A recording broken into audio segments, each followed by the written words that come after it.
ಎಲ್ಲರಿಗೂ ವಂದನೆಗಳು. ಈ ದಿನ ನಾವು ಸಾಯಿ ಸಚ್ಚರಿತ್ರೆಯ 26ನೇ ಅಧ್ಯಾಯವನ್ನು ತಿಳ್ಕೊಳ್ಳೋಣ. ಭಕ್ತ ಪಂಥ, ಹರಿಶ್ಚಂದ್ರ ಪಿತಳೆ, ಗೋಪಾಲ ಅಂಬೇಡ್ಕರ ಇವರ ಅನುಭವಗಳು. ನಾವು ಪ್ರಪಂಚದಲ್ಲಿ ನೋಡುವುದೆಲ್ಲವೂ ಆ ಮಾಯೆಯ ಪರಮಾತ್ಮನ ಕ್ರಿಯಾತ್ಮಕ ಶಕ್ತಿಯ ಆಟ. ಕತ್ತಲೆಯಲ್ಲಿ ಹಗ್ಗವನ್ನೂ ಸಹ ಸರ್ಪವೆಂದೇ ಭ್ರಮಿಸುವ ಹಾಗೆ ನಾವು ಆಟವನ್ನು ನೋಡುತ್ತೇವೆ. ಸದ್ಗುರುವು ನಮ್ಮ ಅರಿವಿನ ಕಣ್ಣು ತೆರೆದು ಅವುಗಳ ನಿಜವಾದ ಜ್ಯೋತಿ ಕಂಡುಬರುವಂತೆ ನಮಗೆ ಸಹಾಯವೆಸಗುತ್ತಾನೆ. ಆದುದರಿಂದ ನಮಗೆ ಯಾವಾಗಲೂ ಸತ್ಯದೃಷ್ಟಿ ದಯಪಾಲಿಸುವಂತೆ ಬಾಬಾ ಅವರನ್ನು ಪ್ರಾರ್ಥಿಸೋಣ. ಆದರ್ಶ ಆರಾಧನೆ. ಹೇಮಾಡ ಪಂತರು ಆದರ್ಶವಾಸ ಆರಾಧನೆಯನ್ನು ವಿವರಿಸಿರುತ್ತಾರೆ. ಸದ್ಗುರುವಿನ ಪಾದಪೂಜೆಗೆ ನಾವು ಬಿಸಿ ನೀರಾದ ಆನಂದ ಬಾಷ್ಪವನ್ನು ಉಪಯೋಗಿಸೋಣ. ಪ್ರೀತಿ ಎಂಬ ಗಂಧವನ್ನು ಅವನ ಮೈಗೆ ಲೇಪಿಸೋಣ. ನಿಜವಾದ ಭಕ್ತಿ ಎಂಬ ಉಡುಪಿನಿಂದ ಅವನನ್ನು ಅಲಂಕರಿಸೋಣ. ನಮ್ಮ ಅಷ್ಟಸಾತ್ವಿಕ ರಸಭಾವಗಳೆಂಬ ಅಷ್ಟಾವತಾರಗಳನ್ನು ದೃಢಚಿತ್ತದಿಂದ ಫಲವನ್ನು ಅವನಿಗೆ ಅರ್ಪಿಸೋಣ. ಭಕ್ತಿ ಎಂಬ ಸುಗಂಧ ದ್ರವ್ಯವನ್ನು ಅವನ ಶಿರದ ಮೇಲೆ ಚಿಮುಕಿಸೋಣ ಮತ್ತು ಅದನ್ನು ಸೊಂಟಕ್ಕೆ ಕಟ್ಟಿ ನಮ್ಮ ಶಿರವನ್ನು ಅವನ ಚರಣಾರವಿಂದಗಳಲ್ಲಿ ಇಡೋಣ.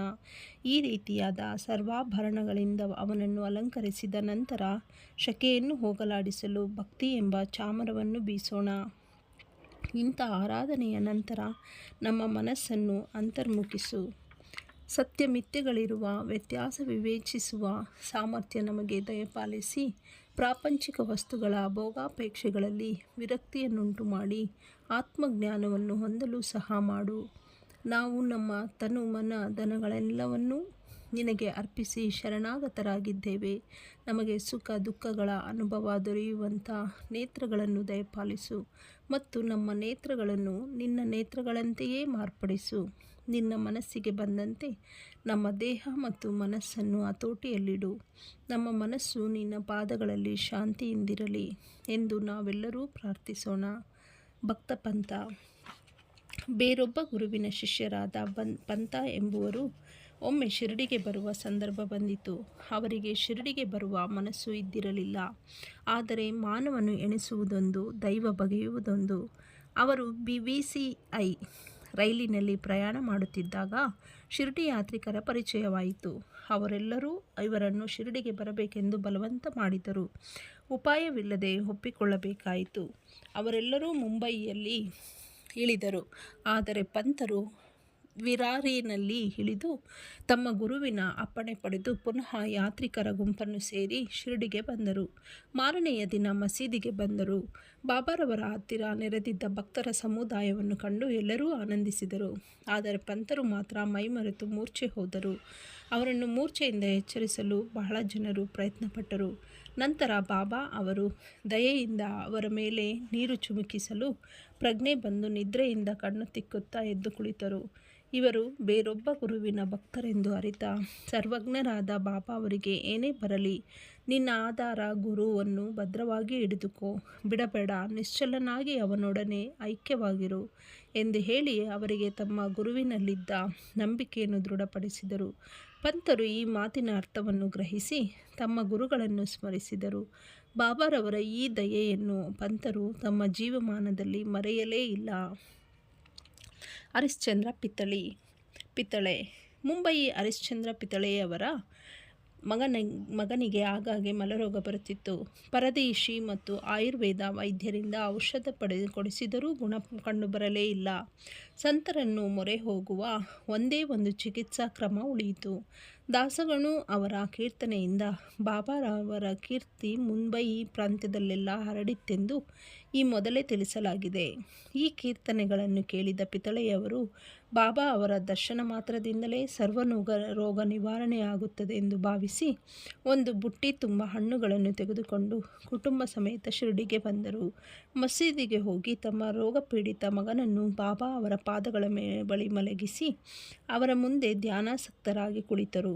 ಬಾಬಾ ಅವರು ಆ ಹುಡುಗನನ್ನು ನೋಡಿದ ಕೂಡಲೇ ಅವನ ಪರಿಸ್ಥಿತಿ ಕೆಟ್ಟಿತು. ಹುಡುಗನು ಕಣ್ಣಿನ ಗುಡ್ಡೆ ಮೇಲಕ್ಕೆ ಹೊರಳಿಸಿ ನಿಸ್ತೇಜನಾಗಿ ಬಿದ್ದುಬಿಟ್ಟನು. ಅವನು ಉಸಿರನ್ನು ತ್ಯಜಿಸಿದನು ಎಂಬಂತೆ ಮೈಯೆಲ್ಲ ಬೆವೆತು ಬಾಯಿಯಿಂದ ನೊರೆ ಬರಲಾರಂಭಿಸಿತು. ಇದನ್ನು ಕಂಡು ಮಾತಾಪಿತೃಗಳು ಗಾಬರಿಗೊಂಡು ಈ ಥರದ ರೋಗ ಆ ಹುಡುಗನಿಗೆ ಸ್ವಲ್ಪ ಕಾಲದಿಂದ ಆಗಾಗ್ಗೆ ಬರುತ್ತಿತ್ತು. ಈಗ ಅದರ ಅವಧಿ ಹೆಚ್ಚಾಯಿತು. ದರೋಡೆಯನ್ನು ಮಾಡಲು ಹೊರಟ ಕಳ್ಳನ ಮೇಲೆ ಆ ಮನೆಯೇ ಉರುಳಿ ಬಿದ್ದಂತೆಯೂ, ವ್ಯಾಘ್ರದ ಹೆದರಿಕೆಯಿಂದ ಓಡುತ್ತಿದ್ದ ಗೋವು ಕಟುಕನ ಕೈಗೆ ಸಿಕ್ಕಂತೆಯೂ, ಬಿಸಿಲಿನ ಬೇಗೆಯನ್ನು ತಡೆಯಲಾರದೆ ವೃಕ್ಷದ ಕೆಳಗೆ ನೆರಳಿನಲ್ಲಿ ವಿಶ್ರಾಂತಿ ಪಡೆಯಲು ಹೋದ ಪ್ರಯಾಣಿಕನ ಮೇಲೆ ಆ ವೃಕ್ಷವೇ ಉರುಳಿದಂತೆಯೂ, ಪರಮ ಭಕ್ತನು ಪೂಜೆ ಮಾಡಲು ದೇವಾಲಯಕ್ಕೆ ಹೋದಾಗ ಆ ದೇಗುಲವೇ ಅವನ ಮೇಲೆ ಮೊಗಚಿ ಬಿದ್ದುಕೊಂಡಂತೆಯೂ ಆ ಹುಡುಗನ ತಾಯಿ ಚಿಂತಾಕ್ರಾಂತಳಾಗಿ ರೋದಿಸಿದಳು. ಇದನ್ನು ಕಂಡ ಬಾಬಾ ಅವರು, ಅಮ್ಮ, ಏಕೆ ಹೀಗೆ ರೋದಿಸುತ್ತಿ? ಅಳುವುದನ್ನು ನಿಲ್ಲಿಸು. ನಿನ್ನ ಮಗನನ್ನು ಮನೆಗೆ ಕರೆದುಕೊಂಡು ಹೋಗು. ಸ್ವಲ್ಪ ಹೊತ್ತಿನಲ್ಲಿ ಪ್ರಜ್ಞೆ ಬರುತ್ತದೆ ಎಂದು ಹೇಳಿ ಸಮಾಧಾನಪಡಿಸಿದರು. ಬಾಬಾರವರ ಆಜ್ಞೆಯನ್ನು ಪರಿಪಾಲಿಸಿದ ಸ್ವಲ್ಪ ಹೊತ್ತಿನಲ್ಲಿಯೇ ಬಾಬಾ ನುಡಿದ ಪ್ರಕಾರ ಹುಡುಗನಿಗೆ ಪ್ರಜ್ಞೆ ಬಂದಿತು.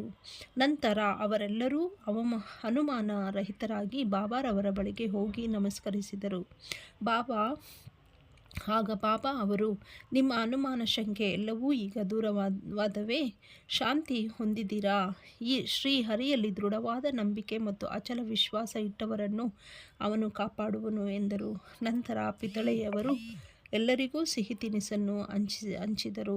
ಬಾಬಾ ಅವರಿಗೆ ಒಳ್ಳೆಯ ಫಲ, ಪುಷ್ಪ ಮತ್ತು ವೀಳ್ಯವನ್ನು ಭಕ್ತಿಪೂರ್ವಕವಾಗಿ ಅರ್ಪಿಸಿದರು. ಶ್ರೀಮತಿ ಪಿತಳೆಯವರು ಸಾತ್ವಿಕರಾಗಿ ದೇವರಲ್ಲಿ ಭಕ್ತಿ ಇಟ್ಟಿದ್ದರು. ಬಾಬಾ ಅವರನ್ನೇ ದಿಟ್ಟಿಸಿ ನೋಡುತ್ತಾ ಆನಂದ ಬಾಷ್ಪಗಳನ್ನು ಸುರಿಸುತ್ತಾ ಕಂಬಕ್ಕೆ ಹೊರಗಿಕೊಂಡು ಕುಳಿತಿದ್ದರು. ಇವರ ಅಪೂರ್ವ ಭಕ್ತಿ ವಾತ್ಸಲ್ಯಗಳಿಗೆ ಬಾಬಾ ಮನಸೋತರು. ಪರಮಾತ್ಮನ ಹಾಗೆ ಸಂತರೂ ಸಹ ಆರಾಧಿಸುವವರ ಅಧೀನರು. ಕೆಲವು ದಿನಗಳ ನಂತರ ಪಿತಳೆಯವರು ಕುಟುಂಬ ಸಮೇತ ಹಿಂತಿರುಗಲು ಮಸೀದಿಗೆ ಬಂದು ಬಾಬಾ ಅವರ ಅನುಮತಿಯನ್ನು ಬೇಡಿದರು. ಬಾಬಾ ಅವರೆಲ್ಲರಿಗೂ ಊದಿಯನ್ನು ಕೊಟ್ಟು ಪಿತಳೆಯವರನ್ನು ಹತ್ತಿರಕ್ಕೆ ಕರೆದು, ಬಾಪು, ನಾನು ನಿನಗಾಗಲೇ 2 ರೂಪಾಯಿ ಕೊಟ್ಟಿರುತ್ತೇನೆ. ಈ 3 ರೂಪಾಯಿಗಳನ್ನು ತೆಗೆದುಕೋ. ಇವುಗಳನ್ನೂ ಸಹ ಪ್ರತಿದಿನ ಪೂಜೆ ಮಾಡುತ್ತಾ ಹೋಗು. ಪರಮಾತ್ಮನು ನಿನಗೆ ಒಳ್ಳೆಯದನ್ನು ಮಾಡುತ್ತಾನೆ ಎಂದರು. ಪಿತಳೆಯ ಹಣವನ್ನು ಪ್ರಸಾದವಾಗಿ ಸ್ವೀಕರಿಸಿ ಬಾಬಾರವರ ಆಶೀರ್ವಾದ ಪಡೆದರು. ನಂತರ ಬಾಬಾ, ನನಗಾಗಲೇ 2 ರೂಪಾಯಿ ಕೊಟ್ಟಿದ್ದೇನೆಂದರು. ನನಗಾಗಲೇ 2 ರೂಪಾಯಿ ಕೊಟ್ಟಿದ್ದೇನೆಂದರು. ಅದು ಹೇಗೆ? ನಾನು ಶಿರಡಿಗೆ ಬರುತ್ತಿರುವುದು ಇದೇ ಮೊದಲು. ಇದರ ಅರ್ಥವೇನು ಎಂದು ಯೋಚನಾಮಗ್ನರಾದರು. ಬಾಬಾ ಅವರು ಸಹ ಸುಮ್ಮನಿದ್ದರು. ಪಿತಳೆಯವರು ಮುಂಬಯಿಗೆ ಬಂದು ಶಿರಡಿಯಲ್ಲಿ ನಡೆದುದೆಲ್ಲವನ್ನೂ ತಮ್ಮ ತಾಯಿಗೆ ತಿಳಿಸಿದರು. ಬಾಬಾರವರು ಆಗ 2 ರೂಪಾಯಿ ತಮಗೆ ಕೊಟ್ಟಿದ್ದೇನೆಂದು ಹೇಳಿದ್ದನ್ನು ಸಹ ತಾಯಿಗೆ ತಿಳಿಸಿದರು. ಅವರ ತಾಯಿಗೂ ಸಹ ಮೊದಲು ಅರ್ಥವಾಗಲಿಲ್ಲ. ಸ್ವಲ್ಪ ಹೊತ್ತು ಯೋಚಿಸಿದ ನಂತರ ಅವರಿಗೆ ಹಳೆಯದೊಂದು ಘಟನೆ ನೆನಪಿಗೆ ಬಂದು, ಮಗನನ್ನು ಕುರಿತು, ನೀನು ಹೇಗೆ ನಿನ್ನ ಮಗನೊಡನೆ ಶಿರಡಿಗೆ ಹೋಗಿ ಬಂದಿರುವೆಯೋ ಅದೇ ರೀತಿ ನಿನ್ನ ತಂದೆಯವರೂ ಸಹ ನಿನ್ನೊಡನೆ ಅಕ್ಕಲಕೋಟೆ ಮಹಾರಾಜರ ದರ್ಶನ ಪಡೆಯಲು ಹೋಗಿದ್ದರು. ಅವರು ನಿಮ್ಮ ತಂದೆಯವರಿಗೆ 2 ರೂಪಾಯಿ ಕೊಟ್ಟು ಪೂಜಿಸಲು ಹೇಳಿದ್ದರು. ಅವರೂ ಸಹ ಶುದ್ಧ ಸಾತ್ವಿಕ ಯೋಗಿಗಳು, ಮಹಾಜ್ಞಾನಿಗಳು ಮತ್ತು ಸಿದ್ಧ ಪುರುಷರೂ ಆಗಿದ್ದರು. ನಿಮ್ಮ ತಂದೆಯವರು ಅವರ ಕೊನೆಯ ದಿನಗಳವರೆಗೆ ಅವುಗಳನ್ನು ಪೂಜಿಸುತ್ತಲೇ ಇದ್ದರು. ನಂತರ ಪೂಜೆಯು ನಿಂತಿತು. ಕೆಲವು ಕಾಲದ ನಂತರ ನಮಗೆ ಆ ರೂಪಾಯಿಗಳ ನೆನಪೇ ಬರಲಿಲ್ಲ. ಅಕ್ಕಲಕೋಟೆ ಮಹಾರಾಜರೇ ಬಾಬಾರವರ ರೂಪದಲ್ಲಿ ಅವತರಿಸಿ ನಿನ್ನ ಕರ್ತವ್ಯವನ್ನು ನಿನಗೆ ಜ್ಞಾಪಿಸಿರುತ್ತಾರೆ. ನೀನೇ ಅದೃಷ್ಟಶಾಲಿ. ಆದುದರಿಂದ ಇನ್ನು ಮುಂದೆ ನಿನ್ನ ಅನುಮಾನಗಳೆಲ್ಲವನ್ನೂ ತ್ಯಜಿಸು. ಒಳ್ಳೆಯ ನಡತೆಯುಳ್ಳವನಾಗು. ಕುಲದೇವರನ್ನು ಮತ್ತು ರೂಪಾಯಿಗಳನ್ನು ಪೂಜಿಸುತ್ತಾ ನಡೆ. ಸಂತರ ಆಶೀರ್ವಾದವೇ ಶ್ರೇಷ್ಠವೆಂದು ಬಗೆದು ಸರಿಯಾದ ಜ್ಞಾನ ಮಾರ್ಗವನ್ನು ಅವಲಂಬಿಸು. ದಯಾಮಯರಾದ ಶ್ರೀ ಸಾಯಿ ಸಮರ್ಥರು ನಿನ್ನಲ್ಲಿ ಭಕ್ತಿಯನ್ನು ಪುನರುತ್ಥಾನ ಮಾಡಿರುತ್ತಾರೆ ಎಂದರು. ಮಾತೆಯ ನುಡಿಗಳನ್ನು ಕೇಳಿ ಪಿತಳೆಯವರು ಹರ್ಷಭರಿತರಾದರು. ಅಂಬೇಡ್ಕರ. ಗೋಪಾಲರಾವ ಅಂಬೇಡ್ಕರ ಅವರು ಬಾಬಾರವರ ಭಕ್ತರಾಗಿದ್ದರು. ಅವರು ಠಾಣಾ ಜಿಲ್ಲೆಯಲ್ಲಿ ಅಬಕಾರಿ ಇಲಾಖೆಯಲ್ಲಿ 10 ವರ್ಷ ಕೆಲಸ ಮಾಡಿ ನಂತರ ಜವಾಹರ್ನಲ್ಲಿ ನೌಕರಿಯಿಂದ ನಿವೃತ್ತರಾದರು. ಬೇರೆ ಕೆಲಸ ಹುಡುಕಿ ವಿಫಲರಾಗಿದ್ದರು. ಅನೇಕ ತೊಂದರೆಗಳು ಮೇಲಿಂದ ಮೇಲೆ ಉಂಟಾಗಿದ್ದುದರಿಂದ ಅವರು ಬಹಳ ದುಃಖದಿಂದಿದ್ದರು. ಇದೇ ರೀತಿಯಲ್ಲಿ ಶಿರಡಿಗೆ ಪ್ರತಿ ವರ್ಷವೂ ಬಂದು ಬಾಬಾ ಅವರಲ್ಲಿ ಮೊರೆ ಇಡುತ್ತಾ 7 ವರ್ಷಗಳನ್ನು ಕಳೆದರು. 1900 2016ರಲ್ಲಿ ಪರಿಸ್ಥಿತಿ ತೀರಾ ಹದಗೆಟ್ಟಿದ್ದರಿಂದ ಅವರು ತಾಳ್ಮೆ ಮೀರಿ ಆತ್ಮಹತ್ಯೆ ಮಾಡಿಕೊಳ್ಳಲು ನಿರ್ಧರಿಸಿದರು. ಆದುದರಿಂದ ತಮ್ಮ ಪತ್ನಿಯೊಡನೆ ಶಿರಡಿಗೆ ಬಂದು ಅಲ್ಲಿ 2 ದಿನಗಳನ್ನು ಕಳೆದರು. ಒಂದು ದಿನ ದೀಕ್ಷಿವಾಡದ ಎದುರಿನಲ್ಲಿದ್ದ ಎತ್ತಿನ ಬಂಡಿಯ ಮೇಲೆ ಕುಳಿತು ಬಾವಿಯಲ್ಲಿ ಬಿದ್ದು ಹಸುವನ್ನು ನೀಗಬೇಕೆಂದು ನಿರ್ಧರಿಸಿದರು. ಅವರು ಮಾಡಲೆತ್ನಿಸಿದುದು ಒಂದು, ಆದರೆ ಬಾಬಾರವರ ಇಚ್ಛೆ ಇನ್ನೊಂದು. ಅಲ್ಲಿಂದ ಸ್ವಲ್ಪವೇ ದೂರದಲ್ಲಿ ಇದ್ದ ಖಾನಾವಳಿ ಮಾಲೀಕರು, ಬಾಬಾರವರ ಭಕ್ತರೂ ಆದ ಸಗುಣಮೇರು ನಾಯಿಕ ಹೊರಗೆ ಬಂದು ಏಕಾಂಗಿಯಾಗಿ ಕುಳಿತಿದ್ದ ಅಂಬೇಡ್ಕರರನ್ನು ನೋಡಿ, ನೀವು ಅಕ್ಕಲಕೋಟೆ ಮಹಾರಾಜರ ಚರಿತ್ರೆಯನ್ನು ಓದಿದ್ದೀರಾ ಎಂದು ಕೇಳಲು ತಕ್ಷಣವೇ ಅವರಿಂದ ಆ ಪುಸ್ತಕವನ್ನು ಪಡೆದು ಓದಲು ಉಪಕ್ರಮಿಸಿದರು. ಹೀಗೆ ಆ ಪುಸ್ತಕ ಓದುತ್ತಿರುವಾಗ ದೇವಾನುಗ್ರಹವೋ ಎಂಬಂತೆ ಈ ಕೆಳಗಿನ ಉಪಕಥೆಯು ಅವರಿಗೆ ಕಂಡಿತು. ಅಕ್ಕಲಕೋಟೆ ಮಹಾರಾಜರ ಭಕ್ತರಾದ ಒಬ್ಬರು ಗುಣವಾಗದೇ ಇದ್ದ ರೋಗ ರುಜಿನಗಳಿಂದ ಬೇಸರಗೊಂಡು ಒಂದು ದಿನ ರಾತ್ರಿ ಆತ್ಮಹತ್ಯೆ ಮಾಡಿಕೊಳ್ಳಲು ನಿರ್ಧರಿಸಿದರು. ಆದುದರಿಂದ ಅವರು ಬಾವಿಯ ಹತ್ತಿರ ಬಂದರು. ಆಗ ಅಕ್ಕಲಕೋಟೆ ಮಹಾರಾಜರು ಅವರ ಸಮೀಪಕ್ಕೆ ಬಂದು, ಒಳ್ಳೆಯದೇ ಆಗಲಿ ಕೆಟ್ಟದ್ದೇ ಆಗಲಿ ನಿನ್ನ ಕರ್ಮದ ಫಲವನ್ನು ಅನುಭವಿಸಲೇಬೇಕು. ಅದನ್ನು ಅನುಭವಿಸಿ ಮುಗಿಸದೇ ಇದ್ದರೆ ಆತ್ಮಹತ್ಯೆಯಿಂದ ಏನೂ ಪ್ರಯೋಜನವಿಲ್ಲ. ಅದಕ್ಕೋಸ್ಕರ ಇನ್ನೊಂದು ಜನ್ಮ ತಾಳಿ ಅದನ್ನು ಮುಗಿಸಬೇಕಾದುದು ಅನಿವಾರ್ಯ. ಆತ್ಮಹತ್ಯೆ ಮಾಡಿಕೊಳ್ಳುವ ಬದಲು ಈ ಜನ್ಮದಲ್ಲಿಯೇ ಸ್ವಲ್ಪ ಕಾಲ ಪುನರ್ಜನ್ಮದ ಕರ್ಮಫಲ ಅನುಭವಿಸಿ ಮುಕ್ತನಾಗಬೇಕು ಎಂದು ಉಪದೇಶ ನೀಡಿದರು. ಈ ಸಮಯೋಚಿತ ಕಥೆಯನ್ನು ಓದಿ ಅಂಬೇಡ್ಕರರಿಗೆ ಆನಂದವಾಯಿತು, ಮನಸ್ಸು ಬದಲಾಯಿತು. ಬಾಬಾ ಅವರ ಈ ಸೂಚನೆ ಅವರಿಗೆ ದೊರೆಯದೇ ಹೋಗಿದ್ದರೆ ಅವರು ಈ ಪ್ರಪಂಚದಿಂದ ದೂರವಾಗುತ್ತಿದ್ದರೋ ಏನೋ. ಬಾಬಾ ಅವರ ಅಂತರ್ಯಾಮಿತ್ವ, ದಯೆ ಇವುಗಳಿಂದ ಅವರಿಗೆ ಬಾಬಾ ಅವರಲ್ಲಿ ಭಕ್ತಿ ದೃಢವಾಯಿತು. ನಂತರ ಅವರು ಬಾಬಾ ಅವರ ಪರಮ ಭಕ್ತರಾದರು. ಅವರ ತಂದೆಯು ಅಕ್ಕಲಕೋಟೆ ಮಹಾರಾಜರ ಭಕ್ತರಾಗಿದ್ದರಿಂದ ಅವರೂ ಸಹ ತಮ್ಮ ಪೂರ್ವಜರ ಮೇಲ್ಪಂಕ್ತಿಯನ್ನು ಅನುಸರಿಸಬೇಕೆಂಬುದೇ ಬಾಬಾ ಅವರ ಆಶಯವಾಗಿದ್ದಿತು. ಅನಂತರ ಜ್ಯೋತಿಷ್ಯವನ್ನು ಅಭ್ಯಾಸ ಮಾಡಿ ಅದರಲ್ಲಿ ಪಾಂಡಿತ್ಯ ಗಳಿಸಿ ಹಣವನ್ನು ಸಂಪಾದಿಸಿ ತಮ್ಮ ಜೀವಿತದ ಕೊನೆಯ ದಿನಗಳನ್ನು ಆನಂದದಿಂದ ಕಳೆದರು. ಶ್ರೀ ಸಾಯಿ ಪ್ರಣಾಮ. ಎಲ್ಲರಿಗೂ ನನ್ನ ವಂದನೆಗಳು.